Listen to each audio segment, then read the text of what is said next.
There's literally fires here in Sydney. It's only about 8 in the morning, and something you probably didn't know about me is I'm a runner. I run about 100 miles every month of outdoor miles.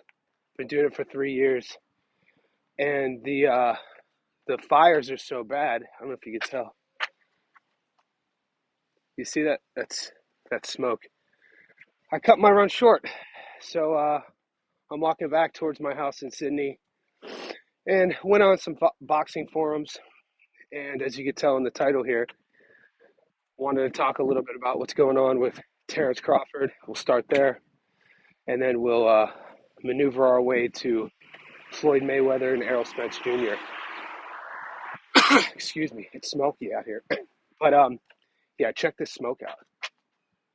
That in the trees is fire. So what they do is they purposefully burn parts of the forest to prepare for fire season. But anyway, back to Crawford. What do you guys make of this, man? Did you see the tweets that he just sent out over the last, we'll say, hour? He's literally going off on Keith Thurman and Danny Garcia about not fighting them, and about sort of like, let me not get killed. Okay, let's do this. He just goes off. He sends about 10 tweets back to back to back about how he'll never fight either one of them because of the shit that the whole division and all those guys made him go through.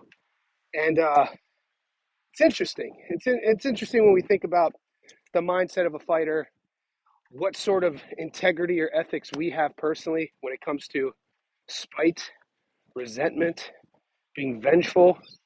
And Bud Crawford, man, he's one of those guys that you could tell you don't want to get on his wrong side. He told Danny Garcia, called him a hoe ass, and said he's never fighting him. Peep game on these shrubs, by the way. Oh my God. Look at the shrubs. My man has skills and tactics when it comes to his landscaping. But yeah, Crawford said he's never fighting Danny Garcia. Called him a hoe ass. Told Keith Thurman he's never fighting him because of the fact that the years and years of Bud himself was calling the boys out and nobody wanted to fight. Look, I get that. But at the same time, part of me, if you want to do a revenge tour, part of me would be like, part of revenge should be, all right, I'll beat your ass. But I guess Crawford knows where the money's at.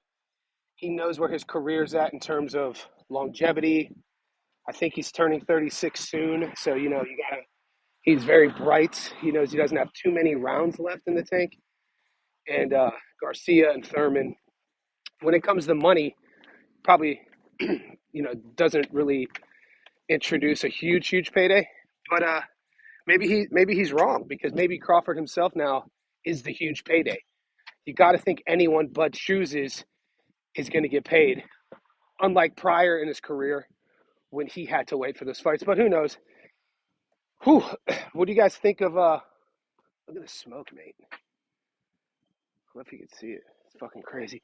What do you guys think of Floyd Mayweather throwing his name into the Errol Spence Jr. Conversation? Rumor is, I don't even know if it's a rumor. I was trying to find the video of Floyd saying it. Said that due to sparring rounds from back in the day, Floyd claims he knows Errol's movement better than anybody, and also says that the adjustments that Errol would have to make to beat Crawford would start with his camp. So he didn't really say it in so many words, but he was talking about how Errol Spence Jr. needs to change camps and come to Vegas, which is, when you think about the laws of the land, it's pretty messed up for considering Errol's been with Derek his whole career. But I guess Floyd was using, it doesn't hurt to go to talk to Floyd and learn a few things. I agree. Floyd's a genius. I was coming at it from a coaching perspective in terms of Derek James. You know what I'm saying? You're already with the camp. I know Derek has his hands full right now on the 30th. Talk about a guy who has a lot of pressure on him. Something that we should talk a little bit more about. If Derek James could somehow pull off a huge victory with Charlo, if Charlo could beat Canelo, then is all forgiven with Derek James? That's a pretty tall task. Now, if Canelo wins, which a lot of you guys think he's going to, where does that leave Derek in terms of the eye of the boxing public? Especially depending on the game planning. How it's crazy. I wouldn't want to be Derek James right now. I mean, there's a lot of pressure going into this Canelo fight in terms of the fans calling out his tactics, the fans calling out how terrible EJ looked, a lot of stuff. If Charlo goes out there and lays an egg, I feel bad for Derek James, man. I'm an empathetic cat. You know what I mean? I want to see everybody do well and flourish. I want to see everybody eat. I don't like seeing people getting piled up on. So that's one seat I would not be envious of, is if Charlo goes in there, lays an egg, is Derek James. He should stay with DJ. DJ seems slightly overwhelmed. Yeah, I agree. I agree with you, Shop Talk. Um, handling a lot of people. You know, could you imagine running a gym? Look, I run a gym, but it's an invite-only gym. And my gym is just for non-fighters. So, you know, we spar, we do strength and conditioning, but it's invite only. So there's no pressure of having to get sort of results, right? People just pay me and it's a small little business. Could you imagine running that business with world champion fighters or elite fighters who are vying to be a world champion, and the whole world is your audience? You know, if you're successful, the flowers are everywhere. If you're not successful, I guess it's all hate. I'm going to wrap this up. I need to go get my inhaler. I can't breathe out here. Stay tuned, guys. I appreciate the support.